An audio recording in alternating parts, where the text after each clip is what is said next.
Hello. Today I will be returning to a cruiser that I've only really made one serious commentary on, and it was a long time ago, and the meta in general and the ship itself has changed a fair amount since then, so I thought it was time for a rehash. The ship in question is of course the T-8 Russian cruiser Chapayev, which is actually probably one of my favorite cruisers. It's quite different, and this is one of those cases where I feel like VG really struck gold when they made the Chapayev and the Kutuzov, one premium, the other not, because even though the general consensus seems to be that the Kutuzov is more powerful than the Chapayev, I don't really fully agree on that. They are both situational and they both have different uses. Now, one of the first things you should know about the Chapayev is that it handles like a brick. That's something you need to get used to. Even with the rudder shift module and such, your rudder shift is going to be over 7 seconds, and your turning circle is a massive 890. Now, DD was detected, so I instantly popped my radar and spotted the Fubuki. And this is of course one of the strengths, as I mentioned, and helping my DD there to be able to wreck him. This is of course one of the strengths. 20-second, yes, it's only a 20-second radar, but usually get 2 to 3 volleys off, and if there's your team around, you force the smoke and you generally kind of wreck the enemy DD quite hard. So 20 seconds, and of course if you run the premium one, it's like a 2-minute cooldown. So that's one of the very strong tools.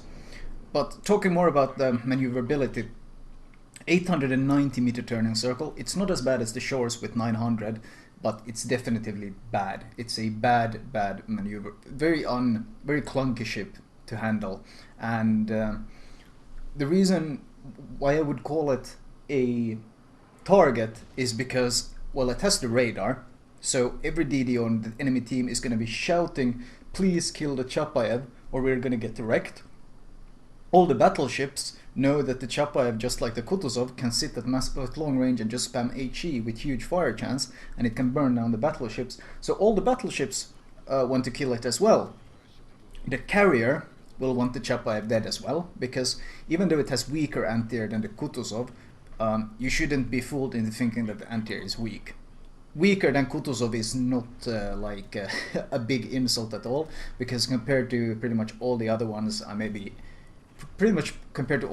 long-range AA is absolutely fantastic on this ship. You can see I popped defensive AA to help my carrier with those fighter planes, and you can see just how quickly I completely destroyed all those planes. Now he's coming in with bombers, and I'm completely destroying them as well. He's trying to drop the battleship behind me, and I'm covering him.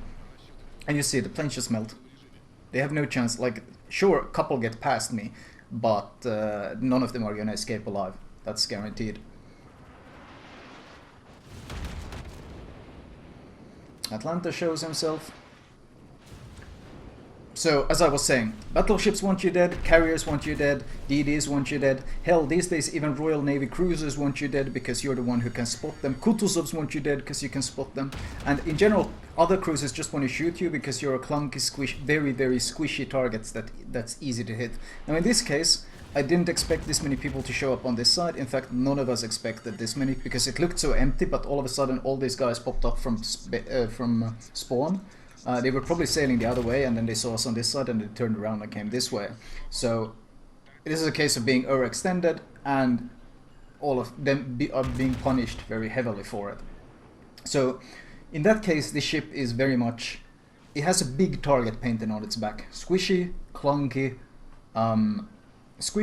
easy to hit, easy to citadel, easy to punish by many. It's not really quick at killing anything. It kind of chips away with HE. Even if you give full broadside, you have to be quite close for the AP to actually be a serious threat from this ship.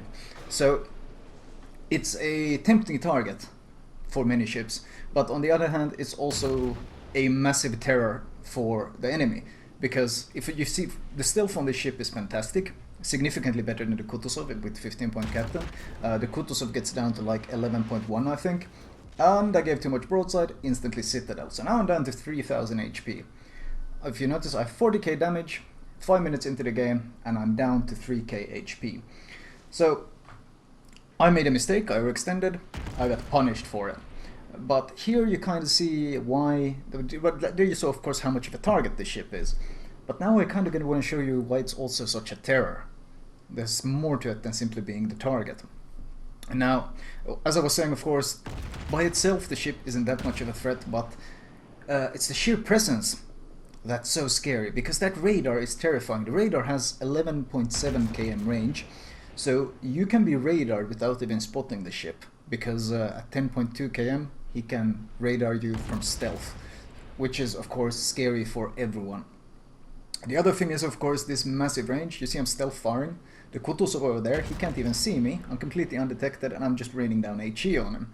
This is of course the other thing that's pretty nasty, but mostly it's if a DD sees a Chapayev, he briefly sees a glance of it and then the Chapayev disappears. They are so nervous about smoking up, about advancing, about even sailing around in that sector of the map, because they never know when a Chapayev might pop around the corner and start hammering them, and then if they try to smoke, the radar comes on. It's a nightmare situation. And the kind of same thing happens to the Royal Navy cruisers as well. They are very hesitant. You see a Chapayev on the enemy team and you don't really want to push that side of the map, because if you're parked in a smoke as a Royal Navy cruiser and you get radared, you know you're dead. Like anyone who's even touched those things, they know how squishy they are. So this ship has become a huge threat to many different ships. It didn't used to be this big of a threat, because the radar wasn't as big of a tool, but the radar has in general grown in value with the addition of the Royal Navy cruisers naturally. But as you can see here, the stealth firing is of course a massive tool. Just a massive tool, because it allows me to stay safe while still harassing the enemy significantly.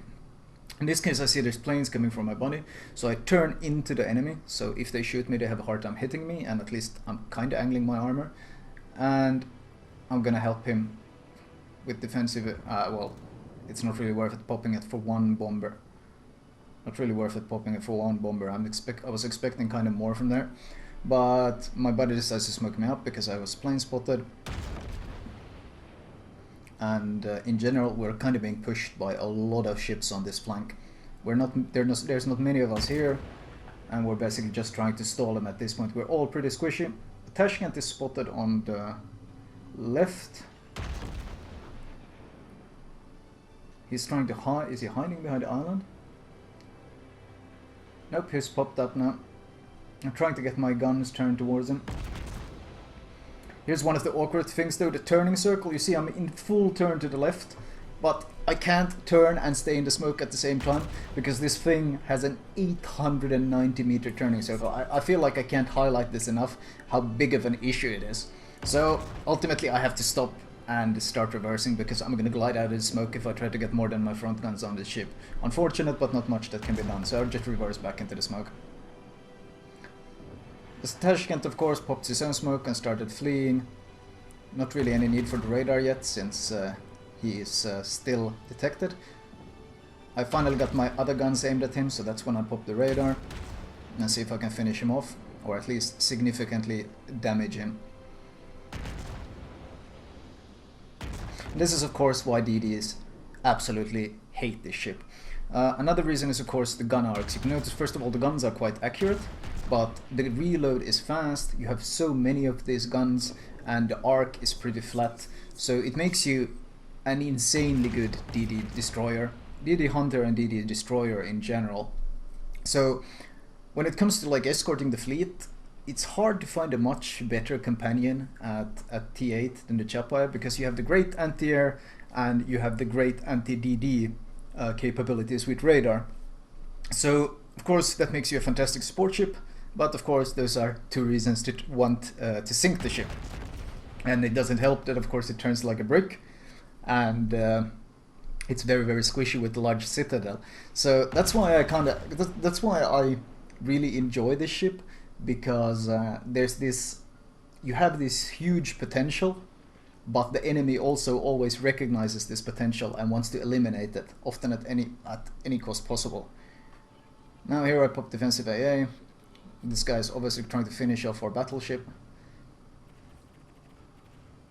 Should be focus firing the squad, honestly, but it's not really necessary. I'm more worried about this Amagi, because if the Amagi gets to shoot at me, I'm turning into him. This is such pretty tense moment because the ship doesn't tank well at all. The squad instantly died, of course, because, well, Chapayev anti-air is very, very strong. The Amagi shot at someone else because I turned in. So I'm gliding behind the cliffs to get undetected. And I'm gonna get smoked up again. I could play further back and just use stealth fire, but in this case we're of course utilizing a team play with Wistcast. I can defend him from other DDs, so he doesn't necessarily need the smoke as much. He can fight any other DD as long as he's near me, because my support will allow him to win the battle regardless. So he can instead dedicate the smoke to me and help me out. Just basic team play. Tropes coming in. They are widespread, however. I always recommend against using widespread. It's way too RNG reliant, and you have much more control of your targeting and your zoning capabilities if you use a tighter, more narrow spread.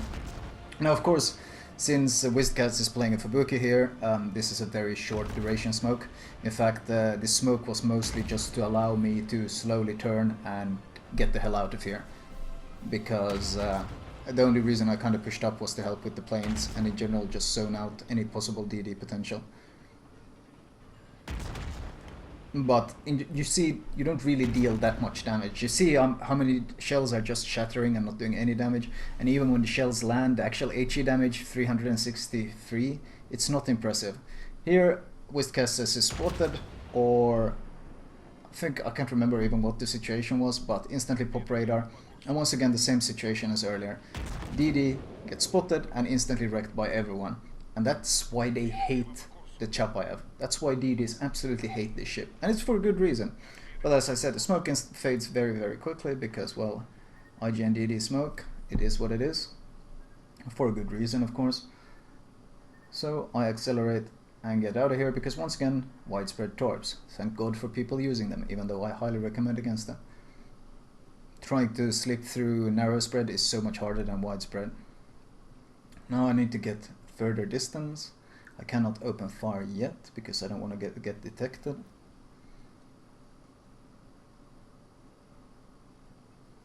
At this point they should be behind the cliff, and provided the last DD isn't here, I should be able to open fire, but I'm being very careful here because I'm still at 3k HP, as I've been since 5 minutes into the game.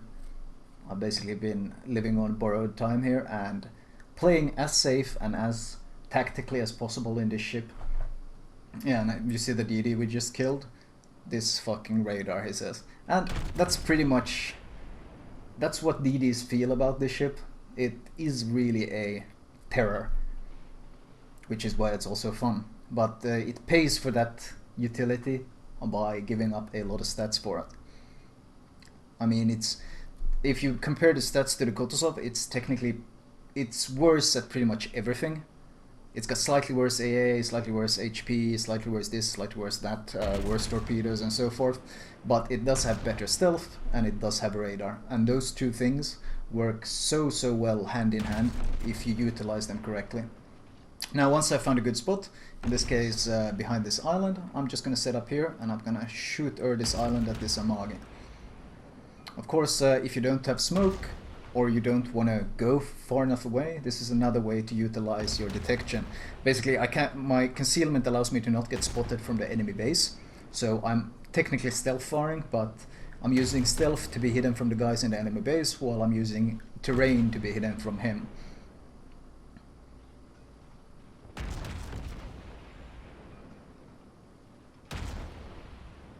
Yeah, this DD goes, he spot me with it and I can't see him, and that's something you see in ranked very often as well. Chapayevs, they get smoked, they push in towards the cap, they get smoked in by friendly events, and then they pop radar, and they don't even know where they're being radared from. All they know is that they're spotted and they're starting to take damage from a mass amount of ships that are cloaked up in stealth, which is a very nasty situation.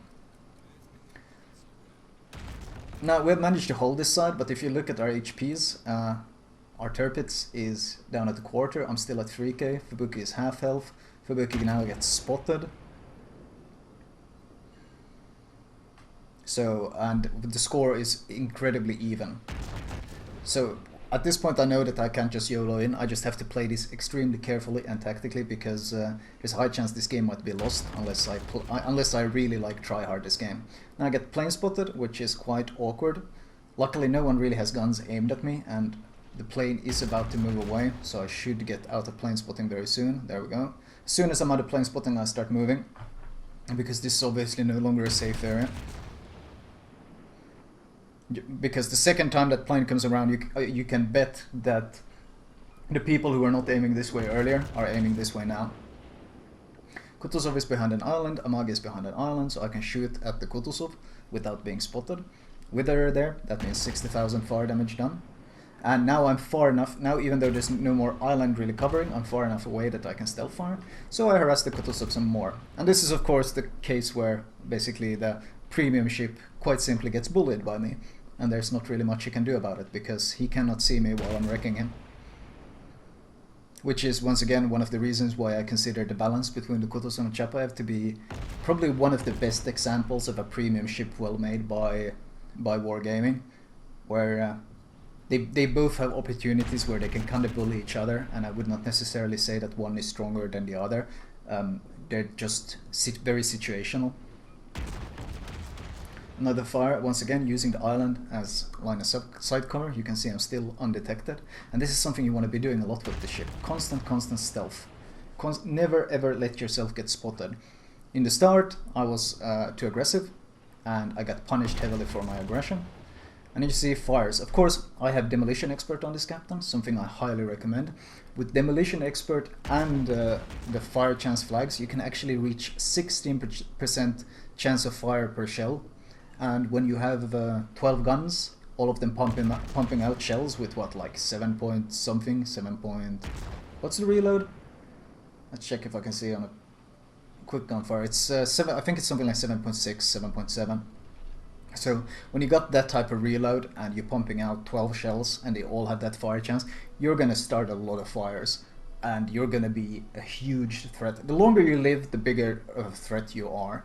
As this Amagi is, I'm basically slowly burning him alive, and there's not much he can do. He pushes past the place I was hiding, so I move behind the next set of islands, and I find here a nice sweet little gap where I can shoot from, and I continue harassing him. He literally has no safety, and he really can't avoid it. And this is of course incredibly frustrating for battleships, which is of course why they often also wanted the Chapayev dead as soon as possible. Finished him off with that volley. Now here I don't know where the Kutuzov has gone. This is called a defensive radar, where I'm not using it for the sake of killing something, I'm using it for information. And in this case I want to turn here left, but I'm worried about the Kutuzov setting up an ambush. So I pop it now to give me an idea of where the Kutuzov is as I turn across this gap. And he was in fact there, but I know now that he's far enough away from me. And I try to get some shots in on him. I actually get briefly plane spotted. I tried to shoot while I was behind the cliff so I wouldn't get spotted, but I did get briefly plane spotted. And now I get normal spotted, but now I already have the advantage. Guns aimed at him, hits landing, and it's not easy to hit a Chapayev sailing away like this. Even in a Kutuzov. He can hit, yes, but even then I've taken so much damage already that I'm pretty damage saturated at this point. So I'm not too worried. And I'm willing to take the risk at this point because the game is so close. I of course have the battleship helping me out, and we finally get him killed.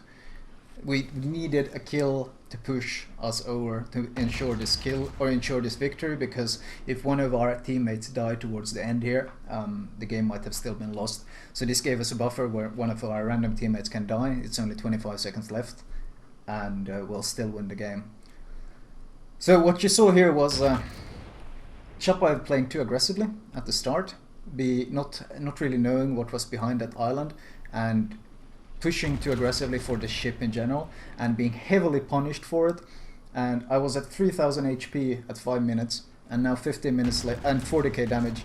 Now 15 minutes later I have done almost 120k damage, and I'm still at the same health. So that really gives you an idea of just how much you can do in this ship. Anyway, here is the final scoreboard. A nice amount of chunk of money. and XP. It's not a premium ship, of course, so you don't have that bonus, but you can see both Witherer and Arsonist, which is of course, and Confederate all give flags, 20 fires in total. XP wise, 25 planes shot down. That carrier basically got crippled right at the start, and he never really recovered and couldn't do much bombing or damaging in general afterwards.